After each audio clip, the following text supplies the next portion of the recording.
स्वयं का बोध और परम का बोध कैसे हो सकता है? अगर आपको जीवन मिला है तो संसार के साथ साथ आप स्वयं का बोध, परम का बोध कर लीजिए। पहले स्वयं का बोध, तब परम का बोध। पहले स्वयं को जान लीजिए, तब आप उस विराट पावर को समझ पाएंगे, उस परम को समझ पाएंगे।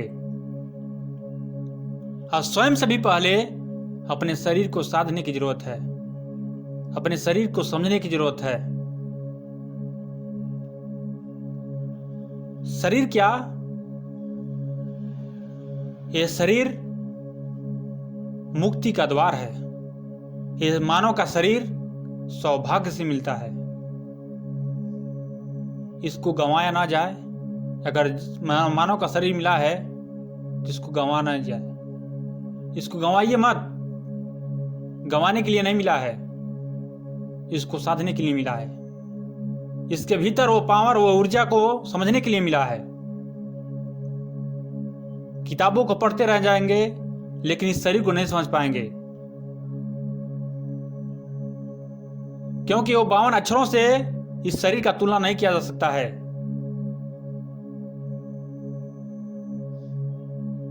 उस परम ऊर्जा का, उस परम पद का, उस परम बोध का, स्वयं का बोध का 52 अक्षरों से वर्णन नहीं किया जा सकता है। पूर्ण रूप से वर्णन नहीं किया जा सकता है। कुछ किया जा सकता है जो आज किताबों में मिलता है, जो महापुरुषों ने अनुभव किया, बोला, लिखने वाले लिख दिए या महापुरुषों ने ही लिख दिया। कुछ हो सकता है, पूर्ण रूप से नहीं हो सकता है, क्योंकि पूर्ण का जो बोध होता है उसको लिखा नहीं जा सकता। वो 52 अक्षरों में नहीं है। उस परम का बोध हो गया तो मानव के शरीर के ही माध्यम से हुआ। मानव का शरीर कोई मिलने पर ही हुआ। कहने का मतलब मानव का शरीर मिला तभी हुआ। मानव का शरीर नहीं मिलता तो नहीं होता। अगर मानव का शरीर मिला है तो मानव के शरीर को समझने की जरूरत है। सबसे बड़ा लैब मानव का शरीर है। सबसे बड़ा पुस्तक मानव का शरीर है। मानव का शरीर तो सबके पास है। एक जुआड़ी के भी पास है, एक शराबी के भी पास है, एक संत के भी पास है, एक चोर के भी पास है। लेकिन जैसा जो इसका इस्तेमाल किया वह उस दिशा में चला। संत के भी पास वही शरीर है, 5 तत्व की बनी हुई शरीर। उस चोर के भी पास वही है, एक जुआड़ी के भी पास वही है, एक शराबी के पास वही है। सबके पास 5 तत्व की बनी शरीर है। लेकिन संत उस शरीर को समझ लेता है। उस शरीर के भीतर क्या है एहसास कर लेता है। इसलिए सबसे पहले शरीर को समझने की जरूरत है। यह शरीर केवल स्थूल बॉडी है, लेकिन इसके भीतर बहुत कुछ है। जब बाहर का जुड़ाव बंद हो गया तो ऑटोमेटिक भीतर का जुड़ाव चालू हो जाएगा। बाहर से पकड़ बंद हो गया तो भीतर का ऑटोमेटिक चालू हो जाएगा। यह शरीर है, इस शरीर का संतुलन बनना चाहिए जीवन में, तभी आप स्वयं का एहसास कर पाएंगे। जब शरीर और स्वयं में बोध होता है तो सबसे पहले यही एहसास होता है, यही अनुभव होता है कि हम शरीर नहीं है, हम ज्ञान इंद्रियां नहीं है, हम तो एक शाश्वत हैं। हमारे वजह से ये शरीर की कोशिकाएं जीवित है। यही स्वयं का जब बोध होता है तो यही अनुभव होता है। जब स्वयं का बोध हो गया तो आपको यह एहसास हो गया कि अब हम शरीर नहीं हैं। हमारे वजह से शरीर जीवित था, हमारे वजह से ये शरीर काम कर रहा था। फिर अगला स्टेप में, जब अंतिम स्टेप में जब होगा परम का बोध, परम बोध, तो उस समय एहसास होता है, उस समय अनुभव होता है, हृदय आपका गवाहित होता है और हृदय आपका गवाह देता है कि ऐसा अनुभव हुआ, ऐसा एहसास हुआ। लौटने पर, ध्यान रहे, लौटने पर वहां पर यही होता है, यही अनुभव होता है, यही एहसास होता है जो हृदय आपका गवाह देता है लौटने पर कि हमारे और परमात्मा में कोई अंतर नहीं है, दोनों का गुण समान है। वो भी एक पावर है, हम भी एक पावर है, लेकिन दोनों में जो जुड़ाव है वही प्रेम है। दोनों एक है, वही हम है। वहां पर नहीं परमात्मा नहीं हम, दोनों एक। वहां पर द्वंद्व नहीं है, वहां पर स्त्री पुरुष का भेद नहीं है, वो स्त्री पुरुष से परे की चीज है। यह केवल शब्दों में समझाने के लिए, शब्दों से केवल संबोधित करने के लिए बोल रहे हैं। वास्तव में उसको शब्दों में भी कहा नहीं जा सकता है, लेकिन लोगों को समझाना है तो थोड़ा संबोधित करना पड़ता है, क्योंकि लोग शब्द ही समझते हैं, शब्द ही सुनते हैं, इसलिए शब्दों का प्रयोग करना पड़ता है, शब्दों से संबोधित करना पड़ता है। तो आपको अपने जीवन में अपने पहले शरीर को साधने की जरूरत है, अपने शरीर को समझने की जरूरत है, शरीर का संतुलन बनाने की जरूरत है।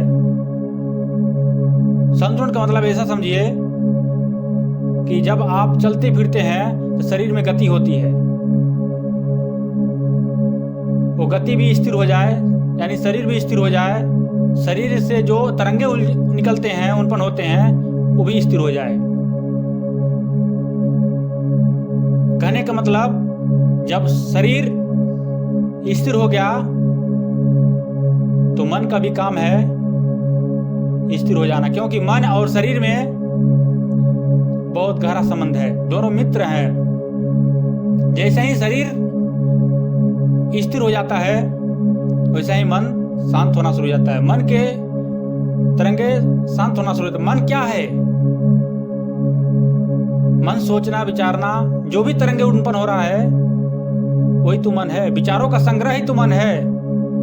जब हम आंख से देखना ही बंद कर देते हैं, हाथ पांव हिलाना ही बंद कर देते हैं, हाथ पांव डोलाना ही बंद कर देते हैं, तो धीरे धीरे सारे जब क्रियाएं बंद हो जाती हैं तो उसके प्रति जो उठ रहा था तरंगे, उसके प्रति जो विचार उत्पन्न हो रहा था वो धीरे धीरे बंद हो जाता है, वो धीरे धीरे स्थिर हो जाता है। संतों ने कहा है कि मन को मार लो, मन को मोड़ लो, मन को समझ लो, मन को साथी बना लो। मन ऐसा दोस्त, मन ऐसा दुश्मन इस पूरे ब्रह्मांड में नहीं है। संतों ने मन को मित्र बना लिया, इसलिए वो आगे की ओर बढ़ गया। आपको भी मन को समझने की जरूरत है, शरीर को समझने की जरूरत है। जब शरीर और मन स्थिर हो गए तो आपका काम बन जाएगा। यानी शरीर और मन से ही बाहर का पकड़ चालू था, यानी बाहर का पट चालू था, बाहर का क्रियाएं चालू था, बाहर के प्रति क्रियाएं जो हो रहा था, तरंगे चालू था। जैसे ही शरीर स्थिर हुआ, मन स्थिर हुआ, तो वैसे ही सारा तरंगे, सारा विचारे सब स्थिर हो गया, विचार निर्विचार में परिवर्तन हो गया। जैसे पूर्ण रूप से नींद में किसी भी प्रकार का विचार नहीं चलता है, वैसा ही होश पूर्वक ध्यान में या होश पूर्वक सहज हो जाने पर या शरीर और विचार स्थिर हो जाने पर निर्विचार हो जाता है, वहां पर कोई विचार नहीं बचता है। वैसा ही अपने जीवन में पहले इन दोनों को समझ लीजिए, उसके बाद तो स्वयं का बोध हो ही जाएगा। जब स्वयं का बोध हो गया तो परम का बोध निश्चित रूप से हो जाएगा, और स्वयं के बोध से परम के बोध तक इसी बीच में सारा कुछ समझने को मिलता है, सारा कुछ अनुभव करने को मिलता है। चाहे वो मृत्यु हो, चाहे होशपूर्वक शरीर को छोड़ने की कला हो, चाहे वो मन हो, चाहे वो ज्ञान इंद्रियां हो, चाहे वो सार शब्द हो, चाहे शब्द हो, चाहे अनाद नाद हो, वो सारा चीज अनुभव करने को मिलता है, एहसास करने को मिलता है।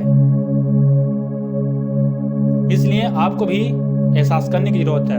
हाँ, यह ध्यान रहे, जहां तक मन है वहां तक दिखाई देगा, सुनाई देगा, लेकिन जहां मन नहीं है वही पूर्ण का गंतव्य है, वही परम बोध है या परम स्थान है या परम गंतव्य है।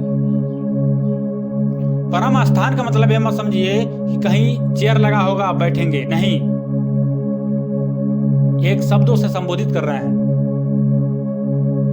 परम गंतव्य, परम शिखर, परम खोज वहीं समाप्त हो जाता है, वहीं समाधान मिल जाता है। इसलिए अपने जीवन में अपने शरीर को समझने की जरूरत है, जीवन को समझने की जरूरत है, जीवन में स्थिर होने की जरूरत है।